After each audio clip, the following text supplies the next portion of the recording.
நமக்கு ஒரு ராஜா இருக்கிறாரு, அவர் தான் இயேசு ராஜா. ஹல்லேலூயா. அவர் நம்மை பார்த்து இந்த காலவேளையில் சொல்ற வார்த்தை, மகனே மகளே உனக்கு என்ன வேணும்? இந்த காலவேளையில் இந்த ஆராதனை நேரத்தில் அமர்ந்து இவ்வளவு நேர கர்த்தரை மகிமைப்படுத்தினாயே, கர்த்தரை துதித்தாயே, கர்த்தருடைய நாமத்தை உயர்த்தினாயே, உனக்கு என்ன வேண்டும்? உனக்கு என்ன வேண்டும்? அந்த அகாஸ்வேரு ராஜா சொல்லுகிறார், ராஜ்யத்துல பாதியை தான் நான் உனக்கு தருவேன், பாதியை கேட்டாலும் நான் உனக்கு தருவேன்னு சொல்றாரு. ஆனா மீதியை நான் வச்சுக்குவேன்னா அந்த ராஜாவுடைய மனசு அப்படிப்பட்டது.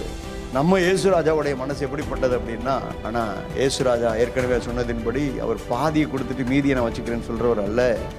உங்களுக்கும் எனக்கும் இந்த உலகத்தையே ஆளக்கூடிய அதிகாரத்தை என் ஆண்டவராக இயேசு தந்திருக்கிறார். அல்லேலூயா, அல்லேலூயா. ஏன்னா நாம யாரு? இயேசு கிறிஸ்துவினுடைய சொந்த, சத்தமா சொல்லுங்க, இயேசு கிறிஸ்துவினுடைய சொந்த பிள்ளைகள். எனவே இயேசு கிறிஸ்துவினுடைய சொந்த பிள்ளைகளாக இருக்கக்கூடிய உங்களுக்கும் எனக்கும் ஆளுகை செய்யக்கூடிய அந்த அதிகாரத்தை கர்த்தர் உங்களுக்கு எனக்கும் சிலுவையிலேயே அவர் பெற்று கொடுத்து விட்டார். அதை ஜெபத்தோடு கூட விசுவாசத்தோடு கூட நாம் வாங்கி செயல்படுத்துவது நம்முடைய கடமை.